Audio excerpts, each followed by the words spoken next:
Hello, this is a bit of a false start for this episode because I'm going to immediately go and do some grinding and stuff like that, but I realized I needed to get something. So let me show you the dilemma I'm in.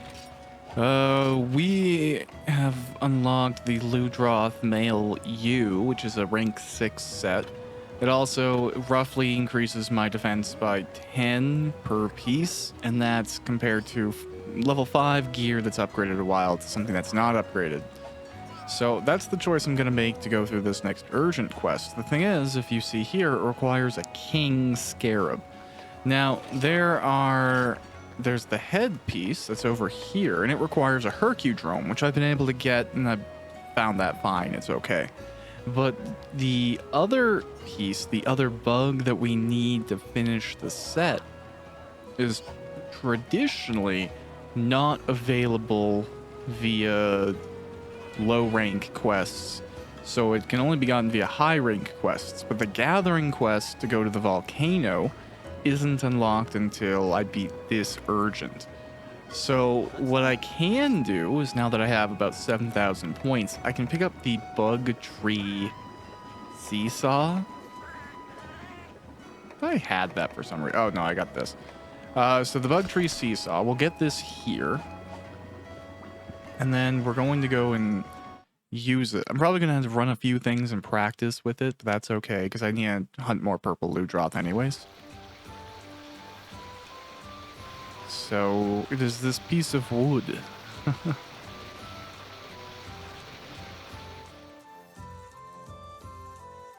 And it requires specific timing, so I'll have to kind of practice, which is why I'm glad I'll be able to grind it out a little bit. Alright, you've successfully established the bug seesaw, which you can find set up next to the huge tree near the back of the farm. Yeah. With this bug seesaw, you can now catch rare bugs that live up in the treetops. This works by having your comrades stand on one end of the board while you jump onto the other. This allows comrades to catch bugs that live high up in the tree. Your comrades will then swing their bug nets while hovering in midair. This is also known as comrade bug catching. To get started, approach the signpost in front of the seesaw and push square button. If you have any more questions afterwards, don't hesitate to ask. You say that like it's supposed to be so straightforward.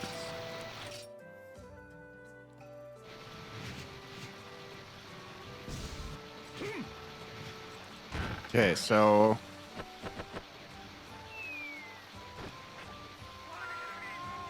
I think there's like a second thing, but even now we're getting some killer beetles, some Hercudromes, so I'm going to keep refining my ability to jump on this seesaw, and hopefully after a few attempts I can get the king scarabs that I require. We'll see. So I'll return to this episode when some additional grinding has been done, but I didn't want to just buy that and then have it off screen. So, yeah. Hello, welcome back to Monster Hunter Portable Third. I have completed a whack of grinding, and to kind of give like perspective on how much grinding before I go and build some armor here. This is like the 20th, 21st episode of Monster Hunter Portable Third. This file has about 40 hours on it. So if each episode's about an hour long, roughly, I have played double the amount of game. Just rerunning fights, capturing stuff, hoping for good drops. And I was going to build the purple Ludroth set, which I can now do. So you see, it takes a few different things. The scales are all easy to get. The tail is easy to get. The Hercudromes are... I have 15, so obviously wasn't that bad. You can get those gathering in the volcano, or using the bug tree, which I picked up briefly in the intro to this episode. So we're going to get this. I just want to make sure. Yeah, that should be the right one. I don't need the U. I'm not a gunner. All right, so this is going to immediately give us at least a 10 bonus to our defense, so we'll build that. You can see here, king scarabs, I needed to get 4.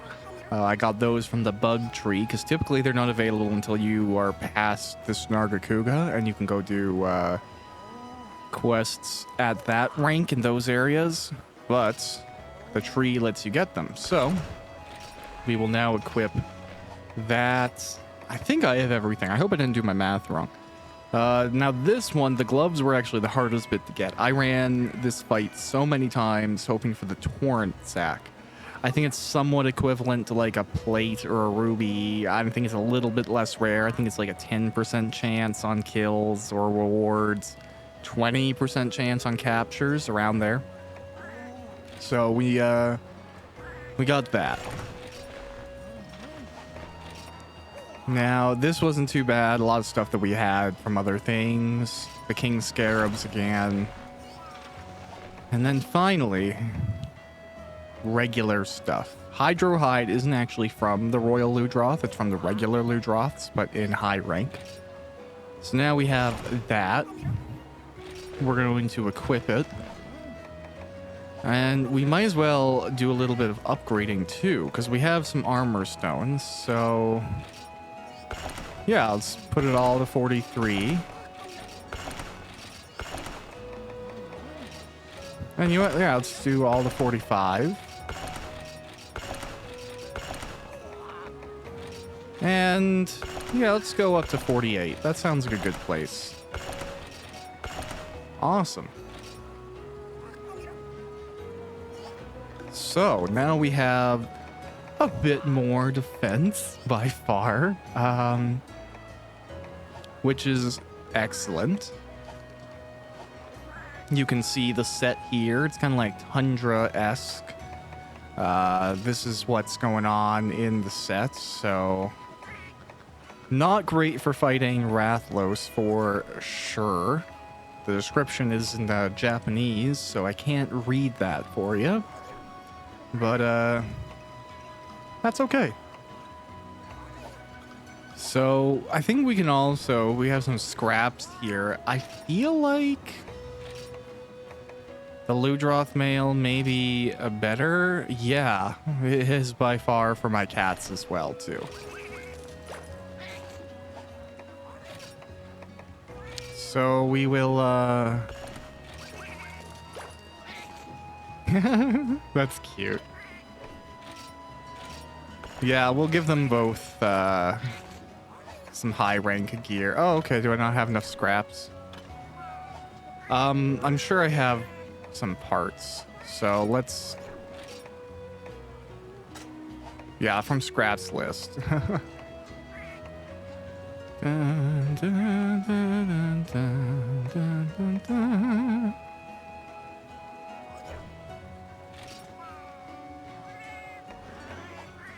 Yeah, I think this is what I need, right? I'm just gonna double check now.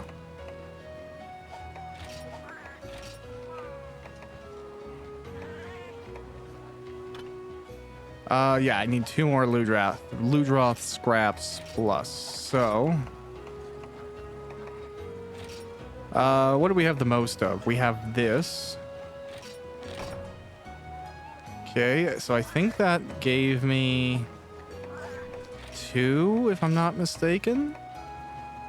Great. All right, so the cats will get some better stuff too. And now this is a much better weapon, so we should just make them both. Yeah, and I don't think I'm gonna need any more Ludroth stuff, so it's not the end of the world to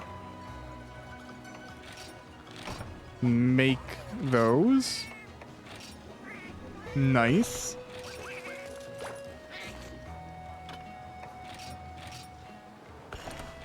Nice.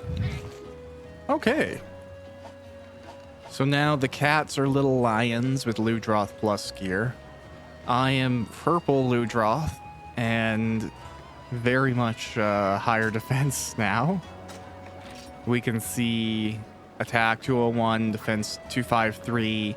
I do not have thunder resistance. I do not have fire resistance. So trying to fight like I was gonna call it Janagua again. Zinogre and Rathalos. That's going to be a mistake in this gear. Will it prevent me from trying to do it? No. But that's okay. Actually, I'm gonna go check this guy really quick. Hello, broski. I've also been picking up herbal medicine, just to have one more healing item. So that is exciting. Now let's go ahead and... Oh yeah, my cats are... Oh, you know what? Let's do that really quick. You know what? I'll do it after this. That's fine. What do you have to say? Thanks again, Hunter, for always using our hot spring. Yeah, please accept this as a small token of our appreciation. What do you have to say? Ah, my friend recently came up with some new drink ideas, which means I have some new drinks for sale. I'm sure you're bound to find one you like. Oh, great.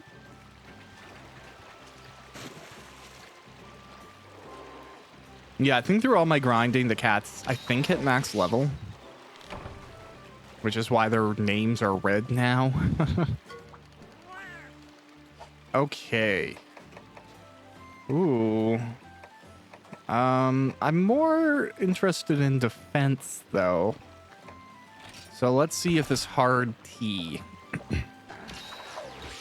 I'm really a T guy. I know not everybody is into tea, but I basically like every single kind. I've recently picked up some very classical orange pico, and for some reason that just hits the spot. Okay. Now we're returning to the Nargacuga in high rank. Let's make sure I have my mega potions this time. And you know what? Maybe I'll just bring some of those too. I usually don't do this. Because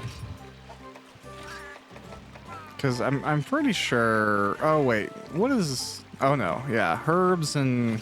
That makes potions, right? Yeah. So I usually don't do that, but just for this time, because I messed up last time and I don't want to reproduce that. Let's put away that hot spring thing.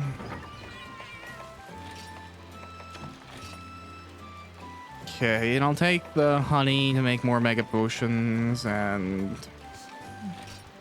stuff like that. Do I have a Farcaster on me? I do. Okay, great. Let's give this a go and hope that my preparation has made a difference for this Nargacuga fight. And, you know, I have to imagine it will. Oh, okay.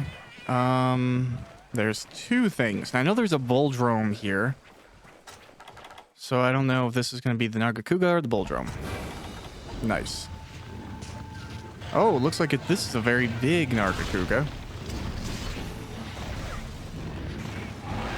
That's going to be a point of retribution. Jeez. All right, big boy. So with this fight, I'm gonna try and focus on my fundamentals a little bit more. Fundamentals being getting hit by Bullfango.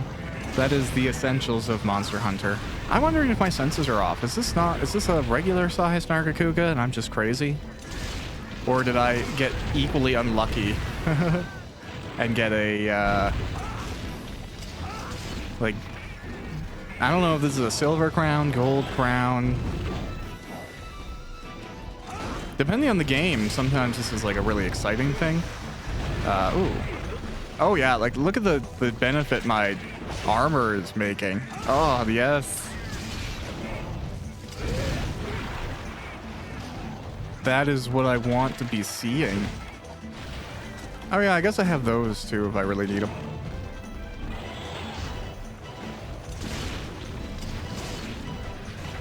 Okay. Ooh, yeah, but even then, right?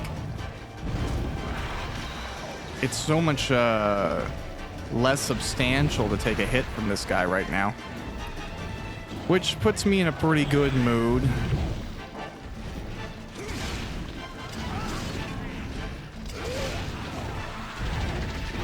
Ooh. I still miss the Stera jerky. I just feel like the benefit of being able to recover that red or have yourself in a status where you're recovering that. And here's the thing, like, maybe I am just forgetting that there's an item in old Monster Hunter that does that. But when I started playing World after playing like all the old games forever, I was really blown away by a Stera jerky because I was like, oh man, I've always wanted an item that let me do this. Oh well.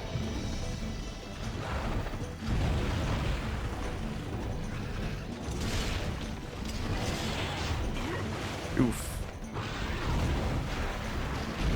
Oof. Okay, time for a heal. That's fine. Oh, man. Okay. I don't want... Oh, I might cart here. That sucks. Because I was, like, feeling pretty optimistic. Oh, my God. Oh, my God. All right. You know, it's going great. It's totally going fine. Everything's okay. What are y'all talking about?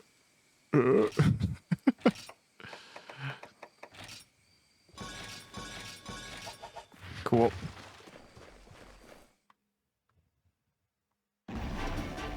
All right. Back to Nargacuga-ing.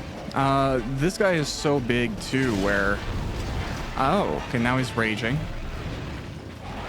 Where the size is actually going to play a major factor in this battle. Namely because he has more reach, and also the Bullfango is here now. But Nargacuga already has some pretty incredible reach with that tail. I have to imagine the cats being in slightly better gear is going to help as well.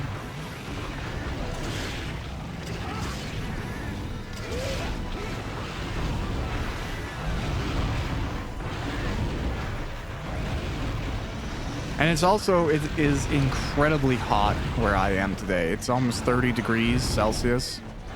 And I am a Canadian man not equipped for 30 degrees Celsius. So I have all the blinds closed. I have a big industrial fan on me. And I still feel like my skin is trying to slip off of my bones. It is just not enjoyable.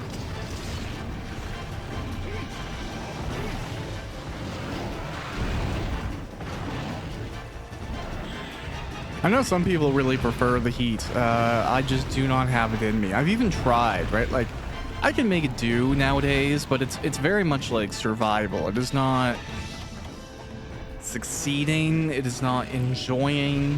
For me, getting through the heat is just a matter of endurance.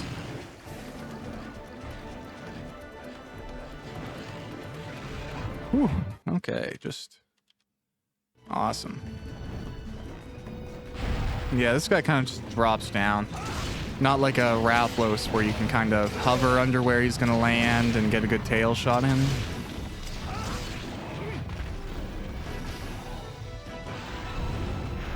Okay, you trying to eat something here, bud?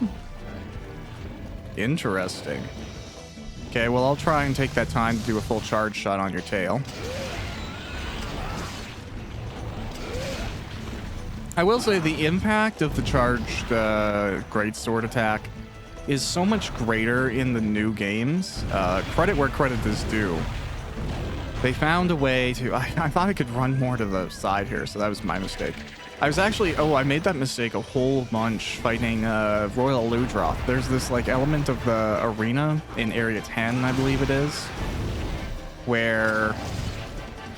It looks like you should be able to run up on this one hill, and you just, for whatever reason, can't. Okay. And it's really frustrating, because you're like, it's a perfect hill, it's well rendered, it looks like there's no blocker to going up there, and then yet, oof. Just oof. Oh. I zigged when I should have zagged. My two worst fights in this entire game are undoubtedly Nargacuga and Tigrex. Now, I mean, there's a few perspectives on how to fight these things. a wiser Monster Hunter player very well may change weapon type. Pick something. I would say ranged is even worse. In my opinion, like, just because you have to like plant yourself, and this is not a monster that is going to accommodate your wanting to be planted. But something with more mobility is probably preferable to the kind of rigmarole that I have to go through.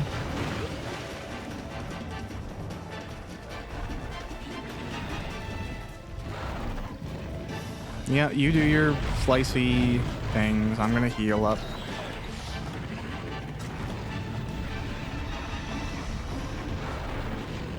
So maybe even like dual blades or something like that, I could see being really effective. But I'm just a purist when it comes to greatsword, and it's also kind of like a test to myself. Like, if someone tells me, you know, this is not the advised way to do something, I'm motivated to do it that way even more, if I'm being honest with you. Maybe it's just the contrarian in me.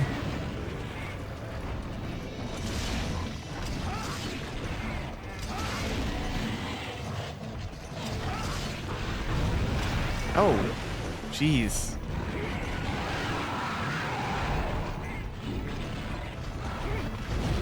Okay, well, not ideal. My cats cannot last very long against this guy.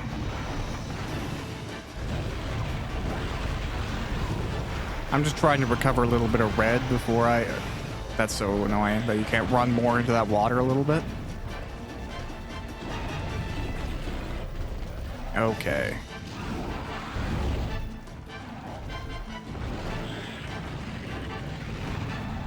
Yeah, oh, okay, nice. A little bit of a slower turnaround, but geez, trying to scratch my mustache and I get bullfangoed. I don't really know how I feel about having a mustache, if I'm completely honest with you. Like, it's better than not, because I'm at that point in my adulthood where when I shave and I look at myself after shaving, I'm just like, oh, something looks wrong. But I don't inherently love it with facial hair either. I think I'm just like, I'll let my wife be the pretty one. I will accept my dudism and just make peace with it. And you know, there's conveniences to that too, right? Like I'm saying, it's very, very hot here. So I bought the widest brimmed hat, and it is not a stylish hat. It is not something that you're gonna see on the cover of Vogue, unless they're making fun of it. But does it keep sun out of my face? Yes. Does it make me look like a dad that has a toddler and he just doesn't care anymore? Also yes. And I don't even have a toddler unless you count my puppy. And my puppy kind of is a toddler. Like, he's at that age in his life where he is, he's very smart. And, like, it's his breed, too. He's a corgi, so he's a very smart dog. He learns lessons very quick. Okay, you gonna do a double? Let me try and heal here, or heal my blade.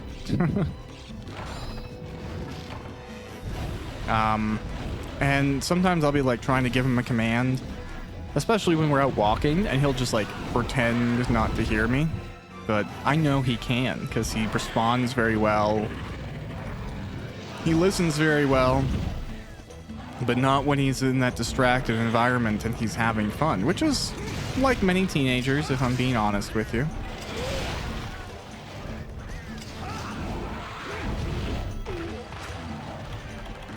I don't think I was like that too much as a teenager, because I was kind of boring as a teenager.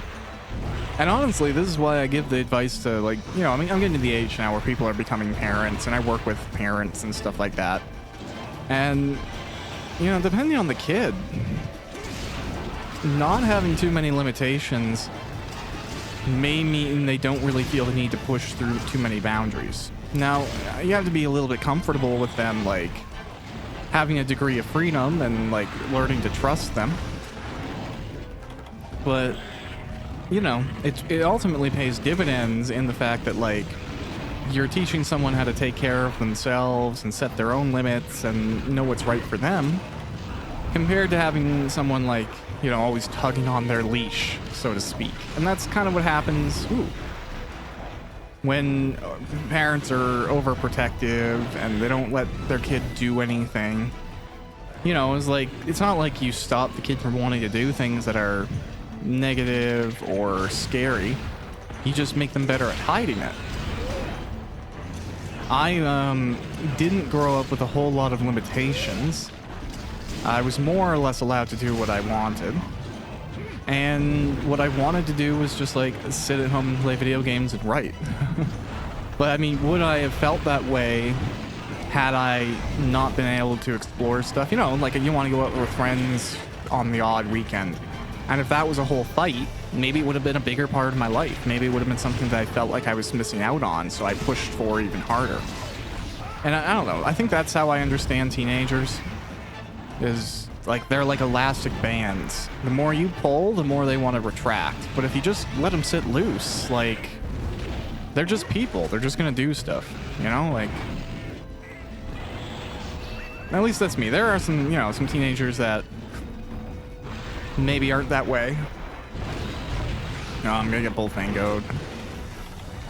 Or maybe, instead of being boring like I am, maybe they do have interests in things that are a little bit more concerning, in which case, you know, parent the hell out of that situation. But I think my mother did a good job of both not giving me too many weird restrictions, like kind of just letting me live a life and figure it out myself, but also guiding me where need be. So the things that I did want to explore, whether they were ultimately positive or not, I explored in a way that wasn't harmful.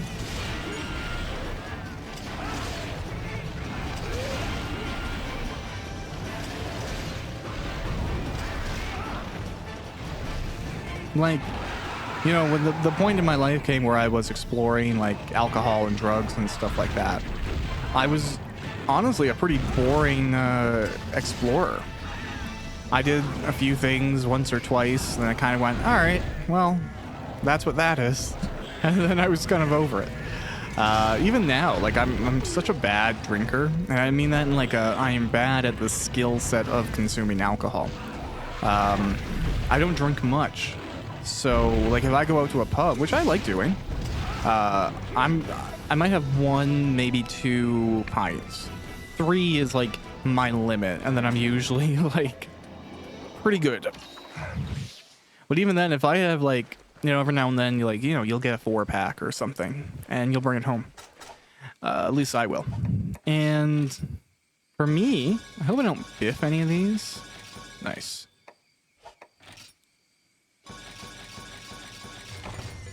Yeah, that happens.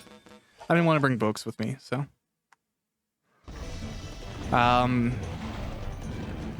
I usually forget to finish my beers at home, because I don't, like, have such a strong need for alcohol where I'm like, oh yeah, I gotta get in there and have this beer and have another beer. Like, I will very typically, like, crack a beer, get halfway through, forget I have it, and then just, like, leave it there and throw it out in the morning.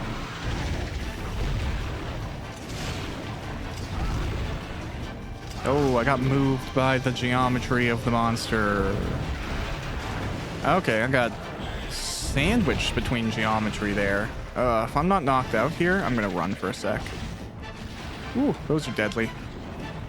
Those will kill you really quick. Yeah, we're playing it very cautious in this battle.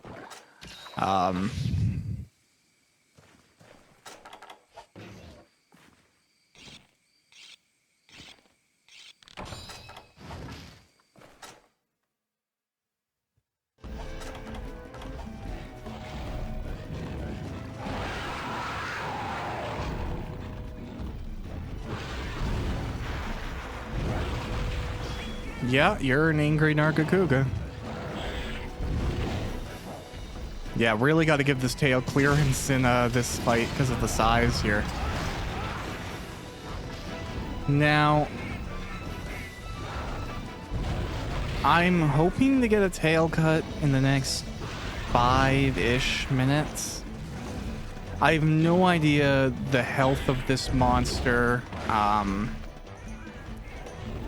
and what I'm looking for time-wise based on my current, excuse me, damage output.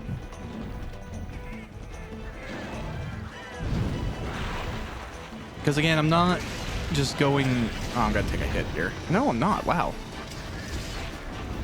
I'm trying not to just go belligerent.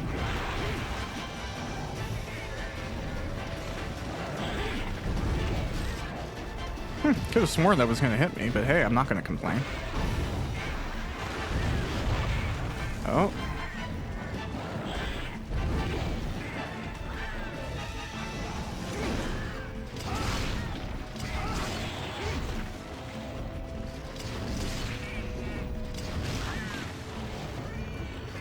Hey, nice. Prime tail hit territory. Okay, I think we wounded it, but I don't think we cut it.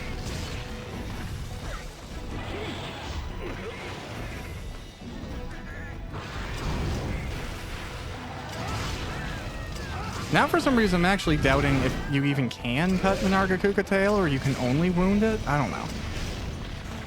I feel like you can. Is he too tall to hit me with that?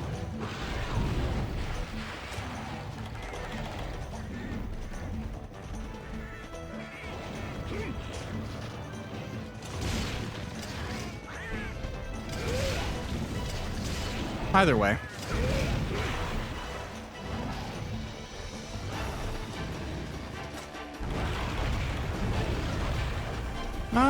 I guess I could take a heal right now just to have some room.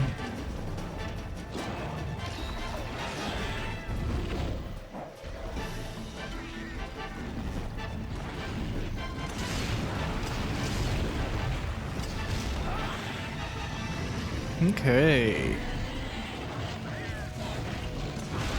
Oh. Damn, that was a fortuitous dodge. Now, where are you going, buddy?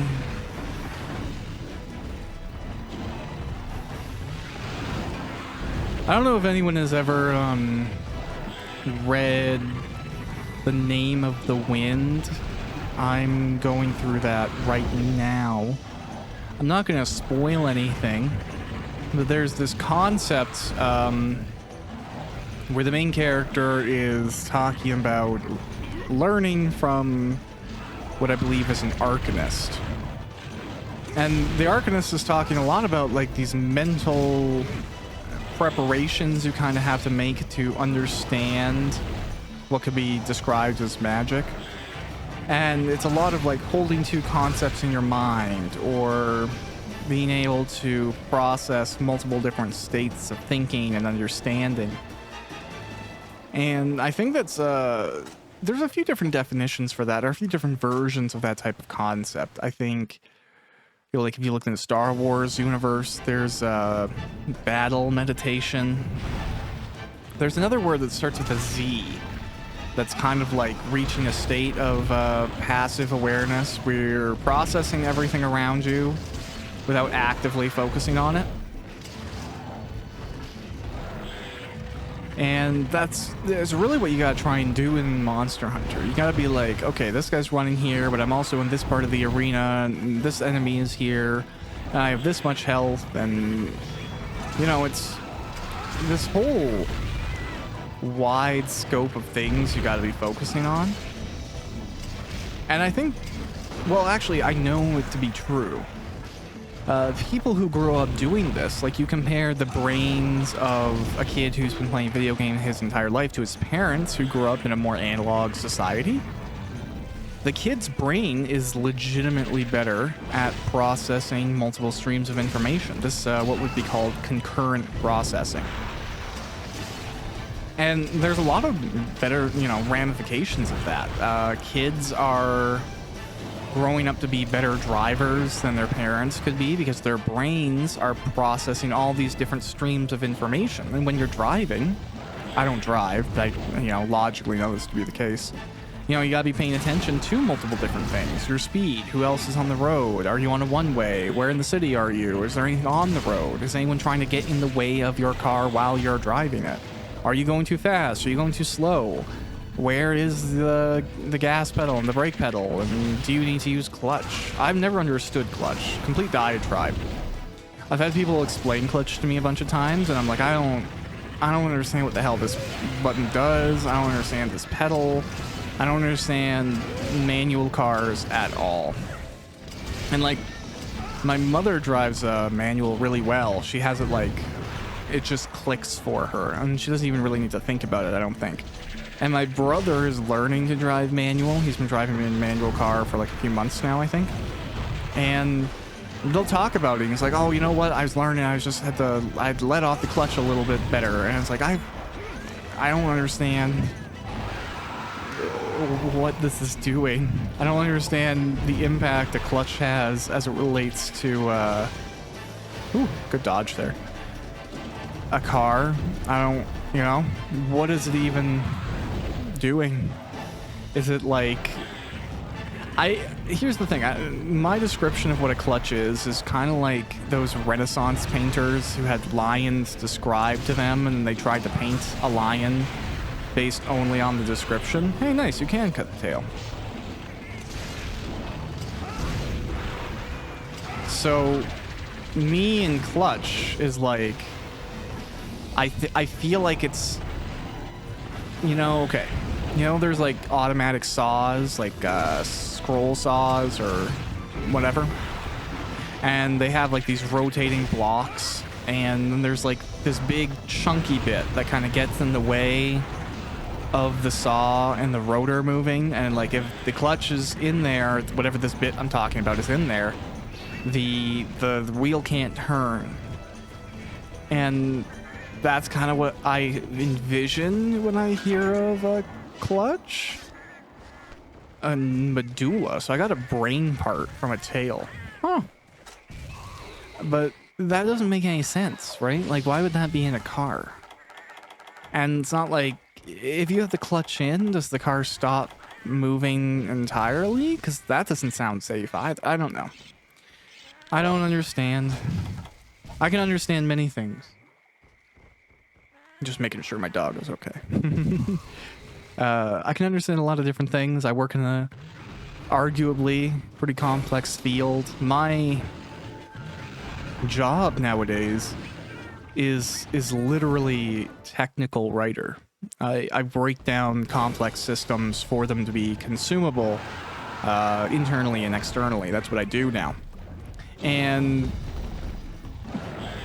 you feel like the type of personality that I have, I should be able to explain it, but I've also, maybe to my credit, I've never once looked into what a clutch actually does. I've only allowed myself to be confused by it and badly described it.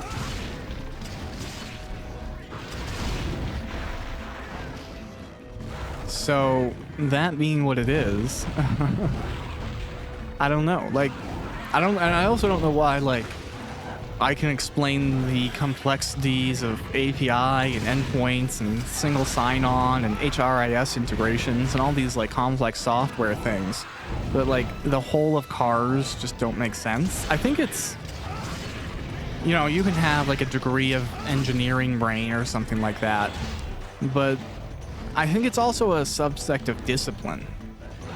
What you've trained yourself to think of. Because I think once you start understanding mechanical engineering, which I do not understand, it kind of becomes a 1 + 1 = 2 type thing. Like there's circumstances in software and computer science where it's kind of like, I may not know the answer, but I know the components involved, so I can guess from a list of things what the answer could be. And maybe, the same thing happens when you're used to dealing with cars and mechanics and stuff. Like, oh, this thing has a wheel and an axle, so it must be connected to this, or this, or something. I don't know. Really failing at adulting on that front. I'm literally at the point in my life where like I've waited so long to learn to drive, and I've built a life that doesn't use driving, so to speak. I use the driving of other people. I can't deny that or lie about it. You know, I get delivery, and every now and then if I need to go somewhere like far or fast, I'll like order a cab or an Uber or something. But when it comes to myself, I feel like I'm just gonna wait for self-driving cars at this point. Like, I feel like I've waited for long enough where I'm like, even if I learn to drive now, like what, they're gonna be like a few years of doing it, and then, you know, it's self-driving cars for everyone, and driving yourself starts to become heavily licensed and legislated, and you need like advanced licenses to even do it, which I actually agree with. I don't think people should be driving unless they have incredibly high qualifications to do so. The amount of people who are just treating driving as a right, not a privilege, and doing whatever they want, and speeding around, and parking wherever they want, and I don't like road-centric design in cities either. Like, have you ever been in a place that's designed for walking, and then you compare it to a place that's very road focused, or they don't even have sidewalks like I hear some places down in America have? You know, it's just night and day. But I'm a pedestrian. I like walking.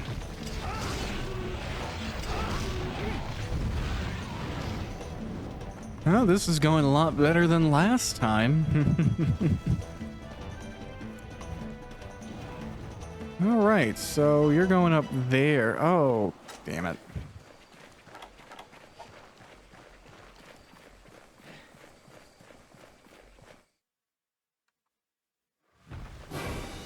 Hey, bro.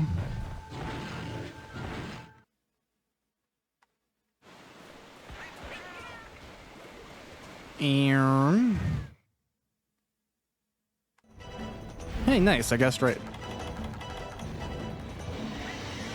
Now, just in case he runs off again, I'm gonna paintball again. It happens very infrequently, but it is possible to kill things with paintballs, and when it happens, it's just hilarious. Nope. Okay, we got to cower in fear in our little snow coat. As a Canadian, I know it's a weird thing too. I can't wear proper snow jackets for the most part unless it's like literally obnoxiously cold, like threatening your life cold, because I run really warm. So this type of jacket, it looks to me like something that would be down filled, and you know, the length too is going to insulate really, really well. So it's probably, in my guess, if it's built to a good spec, like a -30, -40 jacket. But that means, you know, wearing it in anything less than those conditions can be just brutal. I bought a very good jacket a few years back. It was like one of those things I did to celebrate kind of getting into software as a career. I was like, okay, you know what? I got myself what someone could call a career. Let's go and, you know, dress the part a little bit. So I got myself a really nice, I think the brand is like North Face or something. Hey, a nice winter jacket. And I can only wear it if it is -40. I haven't had cause to wear it for maybe 2-3 years. My wife steals it more often than not. Because, like, she's more susceptible to cold than I am. So if it's like -20, she can wear that jacket and she's just like nice and warm and she's happy. If I wear it in -20, I am like, I have to wear it zipped up, and I am dying, and I am sweating even though it's snowy outside. It's just like, my internal temps do not allow me to overcompensate in the way that some people can when it comes to temperature.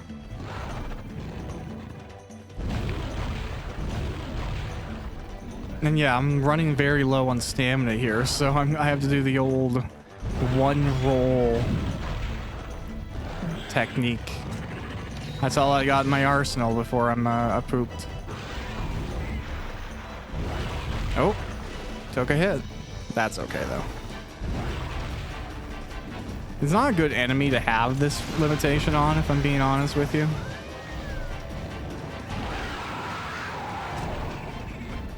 But whatever.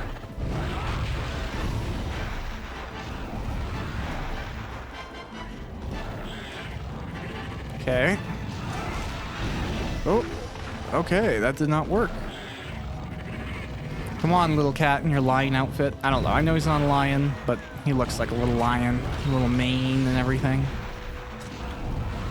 Alright, at this point, I'll just use my potions. Okay, hey. Thanks for staying still long enough for one hit. Depending on where he's going, it might be worthwhile to, I don't know. Whatever. We'll give chase. We'll truly embarrass him fighting him with no stamina. I can feel the fight nearing its end, which is an exciting thing. For a lot of reasons, obviously. Now again, I agree with my decision to show the failure I had last time. You know, I find it really tough to trust in anyone that hides all of their failures and only shows their successes. Because they're trying to trick you. You know, they're trying to make it seem like they got wherever they are instantly. That's where they started. And the reality of it is, and you know, I work with a lot of very accomplished people, and I work with, you know, some companies that are really big in the world. I'm not going to name names because it's not appropriate. But, you know, when you see people in the upper echelons, there are folks who want to try and pretend that they are further along than they are, and they started somewhere they didn't. And they want to attribute it to, you know, something like having always been right or just being better.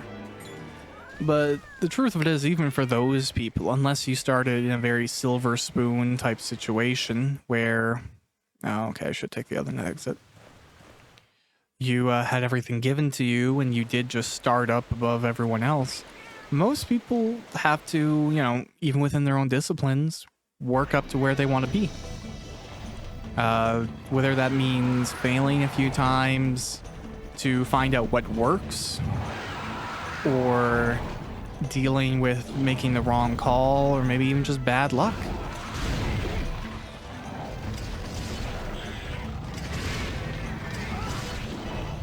And, you know, like, I can play a lot of Monster Hunter. I've beat a lot of Monster Hunter. I have confidence in my ability to eventually succeed in pretty much any circumstance. Do I think I'm going to instantly do that? No. I have no, oh, nice. Success, retribution. I have no belief that I am just going to be immediately the best. I think sometimes, you know, you gotta take a step back, see what's working, see what isn't. Accept that failure, and see what you can do to action against it. Denying your own failures is really denying a learning opportunity. And you know what? Look, it worked out here, right? I feel like that was a much better fight. I had no carts there. I was relatively in a good healing position other than that biff at the start. And now we're complete this rank of the high rank guild quests, continuing to move forwards in the game. Getting the armor and effectively almost boosting it by like 20 points per thing. That's a major benefit. That's undeniable. Per piece of armor. Because I think I was at like 31 before, and now each of my pieces is about 48. So a little bit less than 20 points of defense per piece of armor. Which ultimately means, you know, like it's like getting 50 extra points of defense, which obviously meant I could wither strikes a little bit better. Oh, did I get 2 wyvern stones? Wow. That's cool. Nice. And the cat's got some basic stuff, but that's fine.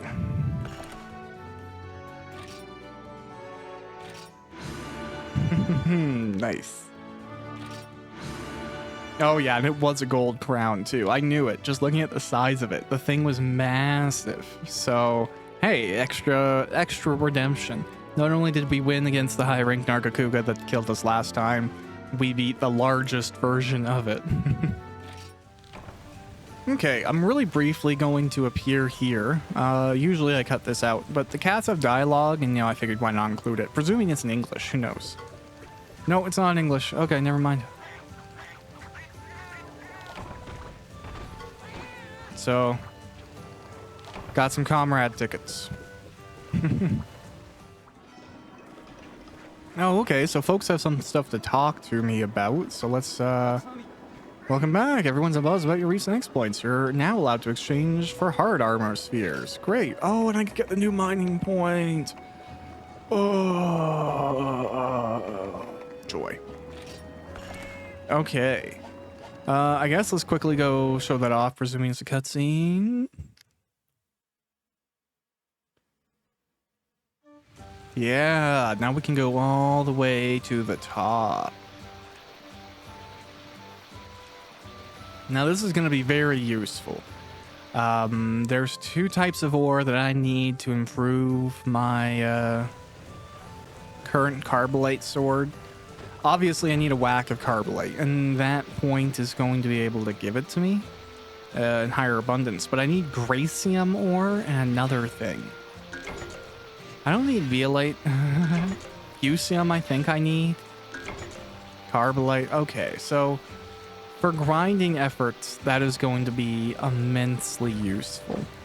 And then, it's kind of finishing up and getting further in the run as well. It's a satisfying feeling to be able to make that progress. Right, the blacksmith has something to say. Ah, there you are. A patron of mine earlier told me you slayed that Nargacuga. Well done. In fact, in recent years, there's been a high demand for armors made from their materials. Nargacuga's armor and weapons can be tricky to make sometimes, since a few of their parts are hard to come by, which reminds me, I've got something for you, so thanks for all you've done recently. Here you go, kiddo. Okay, great. Armor spheres. Yeah, I know how armor spheres work. And I agree, I do need better armor to fight stuff. Meow. Meow, meow, meow. This is our final service. Meow. That's a little bit imposing when most of it isn't in English. It's like, what's our final service? Oh no. Okay. Most excellent. Probably have time for another high rank hunt. That's the only downside of these is that they can take so long.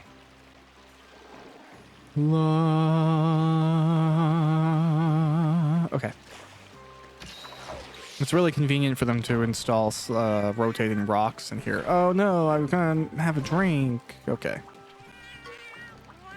Sometimes my desire to get ahead of myself goes too far. Yeah, I don't know, man. Let's try Lucky Yogurt. Yogurt just sounds good. I love me some yogurt. Although I don't know if like yogurt's something you drink. Kefir is something you drink. And I guess you can have a drinkable yogurt, but like...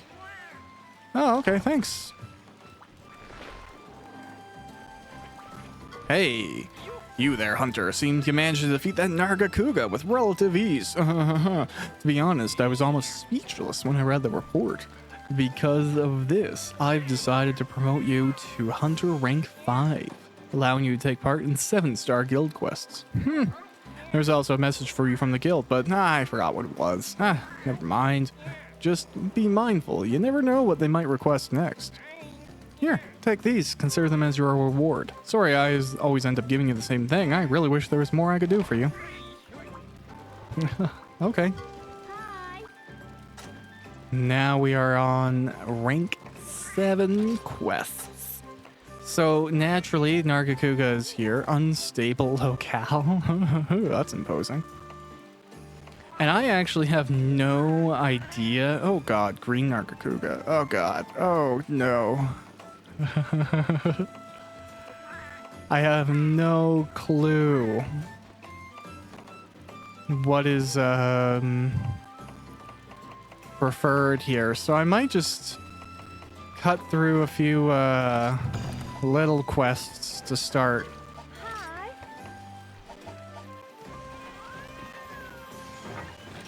Save larger progress for next time around. Jeez, green Nargacuga. I forgot green Nargacuga existed. I remembered Silverwind, but completely forgot green exists.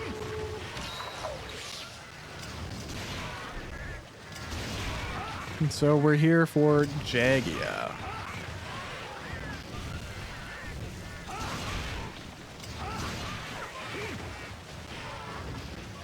Nice. Every time I'm on this map, I regret that Legiacrus isn't in more games. Cause like, he's just such an awesome monster. And it's a shame to not have Crocodile Bro in the game. Or really any game since. Oh, jeez, it's a Devilho. Well, there you go.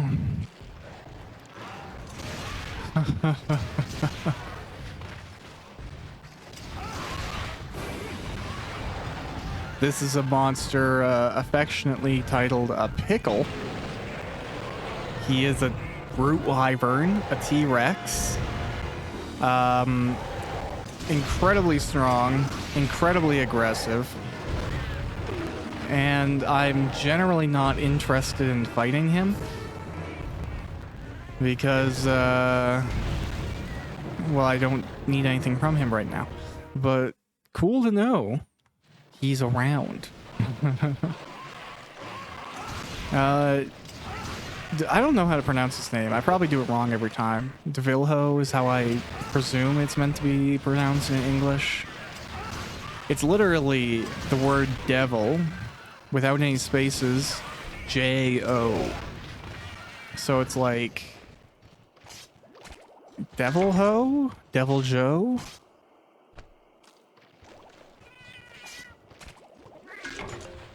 Are these two carbs and I'm just like crazy? Oh, they are. Huh. How wasteful of me. I don't really need these things, but I don't know. I just don't like being wasteful.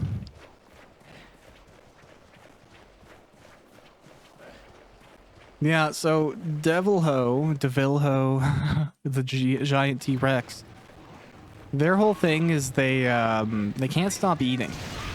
They kind of have like what could effectively be considered like a fission engine for well, biology. So if they stop eating, they die. That's my understanding of the species, is they cannot stop having fuel for the fire. Otherwise they will just keel over and stop existing. So they're in constant pursuit of hunger, which is why I think there's a myth for a long time that Devilho will eat its own tail if you cut it off. But I don't think anyone's ever been able to capture that actually happening.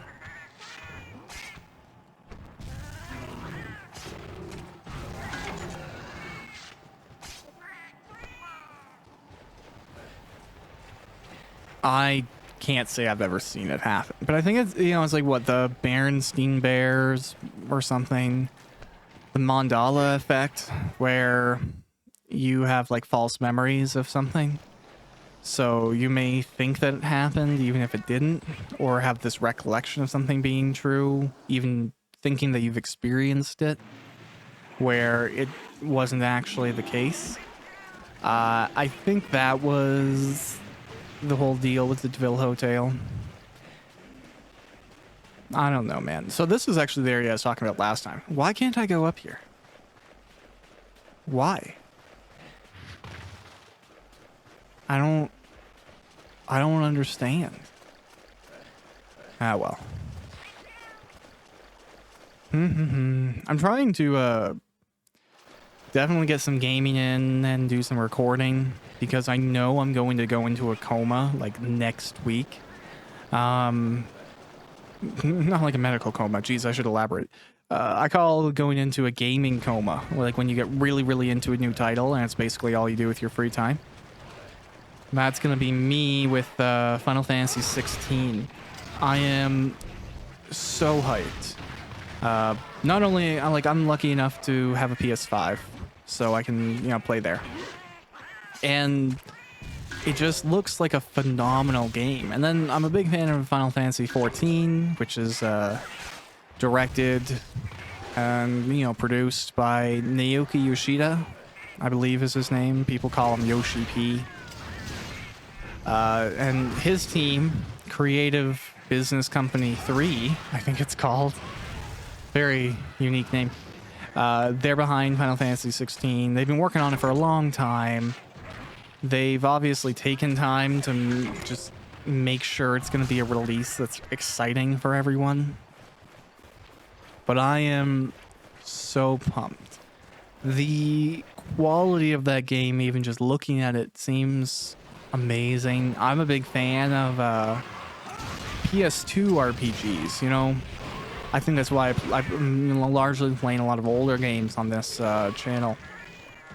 And, there's something about the way those games approached gameplay that was just really captivating. It felt like they were really trying to show off, Like, you look at some of the old PS2 games, and they had a lot to prove. I think coming from PS1, where you had passable 3D graphics, but it was a little bit like, oh, yeah, that's the thing you're saying it is.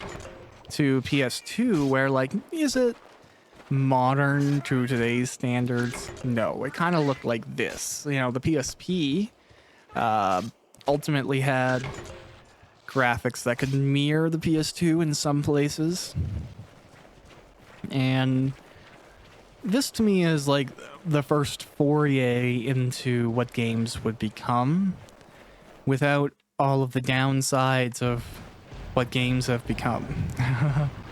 And I mean then like a microtransaction and the menus just look like, random crap.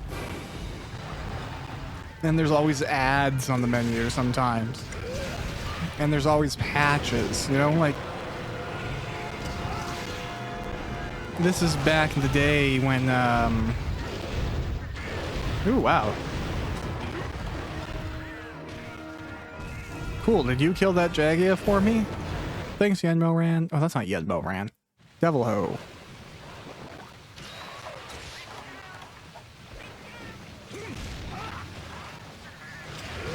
I think one of the biggest downsides for me is I do not like the armor of the Vilho. Otherwise, I would be way more motivated to fight it. There is, there's an Elder Dragon that is going to pop up in this game, and I believe it's mandatory to defeat it to get where I want to go with the game. The monster name is Alatreon, or Alatreon.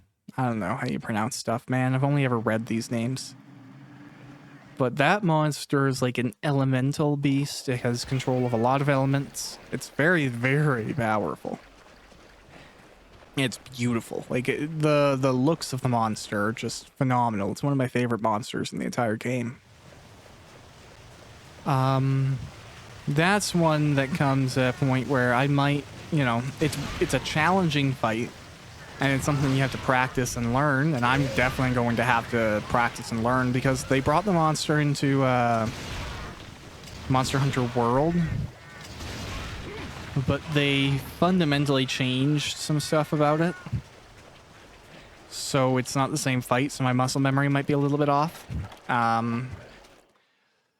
This game has like classic Alatreon, and it's just makes such solid armor. Like, I'm a big fan of like the Black Elder Dragons, just like, cool knight in black, big old fancy sword. Like, that is, I think that's why I play Dark Knight in Final Fantasy 14.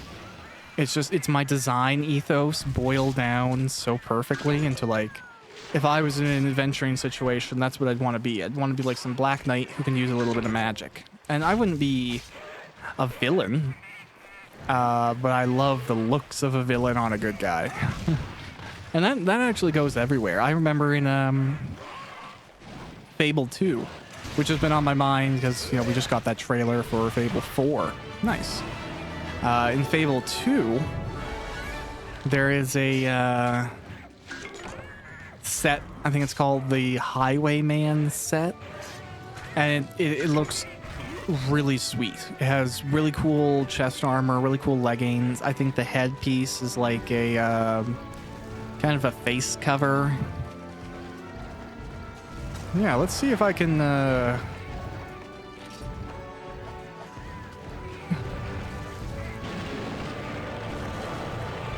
yeah, get a cool shot of the DeVilho.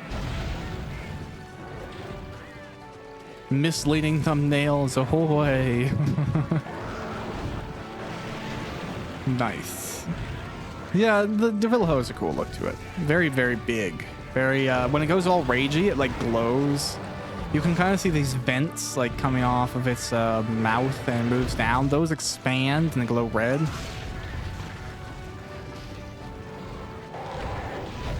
Nice.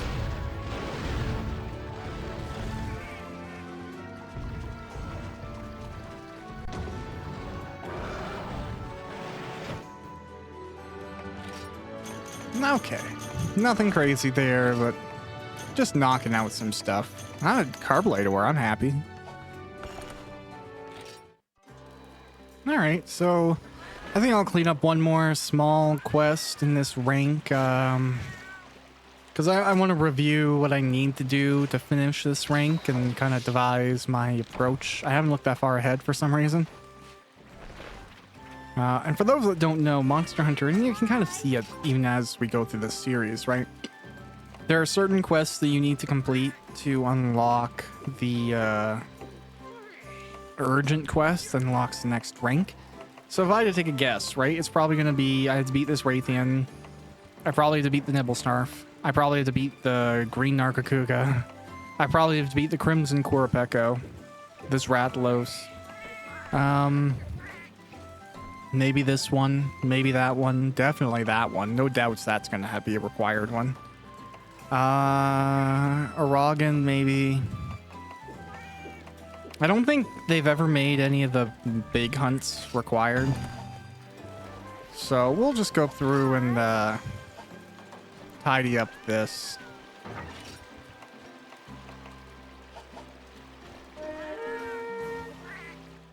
But there is an essentials list, effectively. And some of them are, what I guess you could consider nested, where the quest that you actually have to complete doesn't unlock until you beat another one. So in my mind, those should be considered essential as well, because they effectively are. But hey, each their own.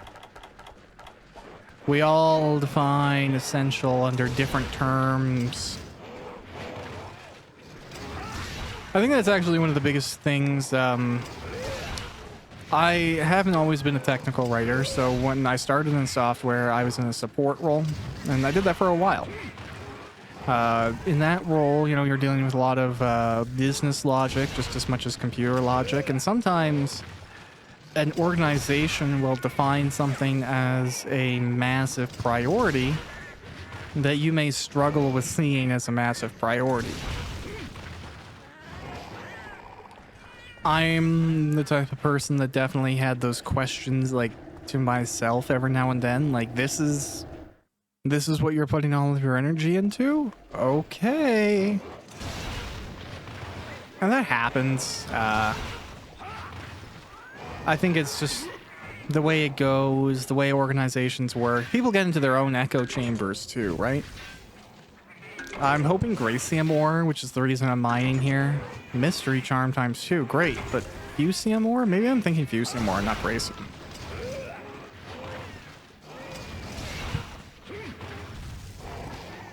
Either way.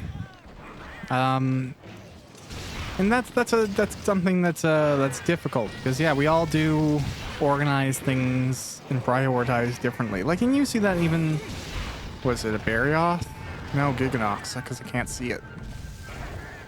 Oh no, DeVilho's here too.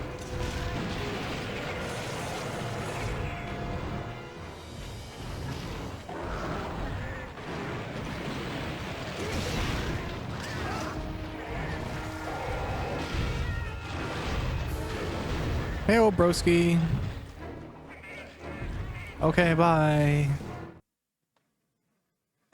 You know, you like, if I think a classic one, right? If you're in a relationship, one of you is probably going to be cleaner than the other one when it comes to dishes and laundry and how much do you vacuum and stuff like that. And, you know, there may be different levels of priority, you know? What is your breaking point for determining when something needs to happen or get cleaned or be taken care of? And if you're not in that place, you can maybe get confused and frustrated by the requirements of the other person. I think, and you know, I commend everyone to see things from the other side. Excuse me, whenever they can. Oh, excuse me, I'm hiccups or burps or something. Because, like, expanding your perspectives makes you a better person. It makes you more competent. It makes you able to handle different situations gracefully. And, you know, while I understand the impulse, and I'm actually kind of bad for this, like, I wouldn't say I'm ever, like, bratty, but I'm very good in my own life and my own responsibilities for pursuing the things that I want and more or less trying to make sure that that's what happens. Which I think can sometimes interfere with how the rest of life is. Because you don't always get your way, and I'm cognizant of that. But that doesn't mean you shouldn't try to make yourself a winner when you can. But it's a delicate balance between making sure, you know, you are listening to yourself and taking care of yourself. Is Izium? Maybe that's what I was thinking of. DeVilho, I am mining here. Do you mind? Thank you. Yeah, one of the things about DeVilho is that it does not have any, like, elemental attacks, as far as I'm aware. I think it has a dragon breath, but I don't know if that was originally in the game or added later. And I know I'm not carving these things, but I'm kind of just like pushing on through.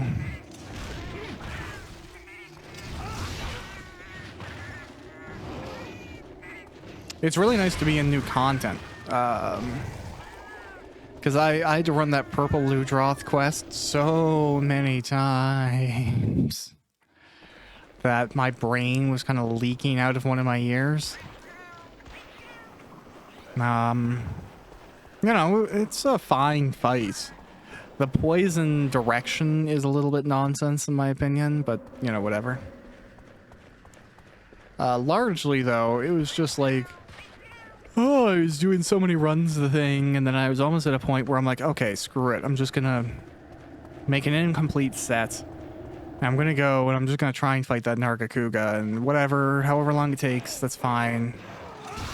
I'm glad that I did push through, and it was really uncanny too, because last night, as of recording this, I was just like, you know what, I'm gonna sit down, I'm gonna do one more Purple Ludroth run. One more. It's a little bit late. I want to play some other games. I want to, you know, hang out with my wife, but I'm gonna make one more run, try and get this ready to record. And lo and behold, it was the one, and it happened, and I got the torrent sack, which I had been trying to get for quite a while. It had been evading me. Oh, well, that was convenient.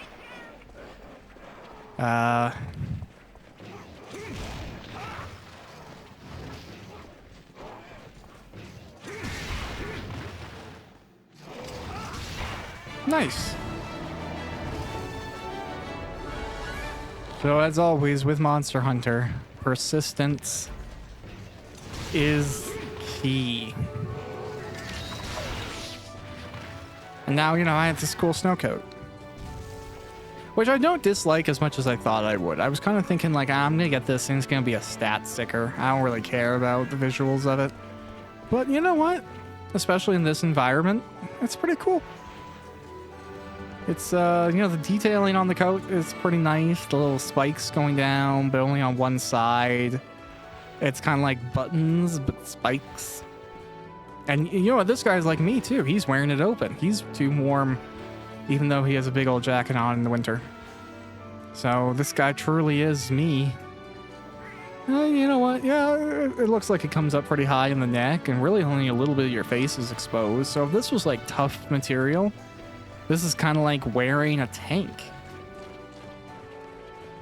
No, it's not too bad. I can't really see the boots very well. They actually look pretty badass. I would wear those boots in real life. Awesome.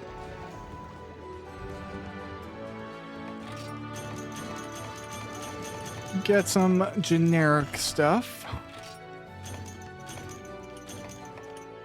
Oh, I got a Valho scale. Okay. Interesting. And some hide. Oh, okay. My cats were really getting up and close and personal, evidently.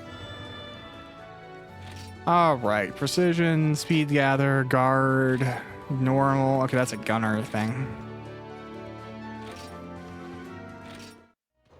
Okay, folks. Well, that is this episode of Monster Hunter Portable Third. Thanks for joining me, checking it out as we progress through the, you know, end portion of the game, going through all of the high rank guild quests and working towards the final boss. I appreciate the viewership and listening to whatever random things I'm chatting about. Hope you have the most fantastic wherever you are, whatever you're doing. And till next time, bye.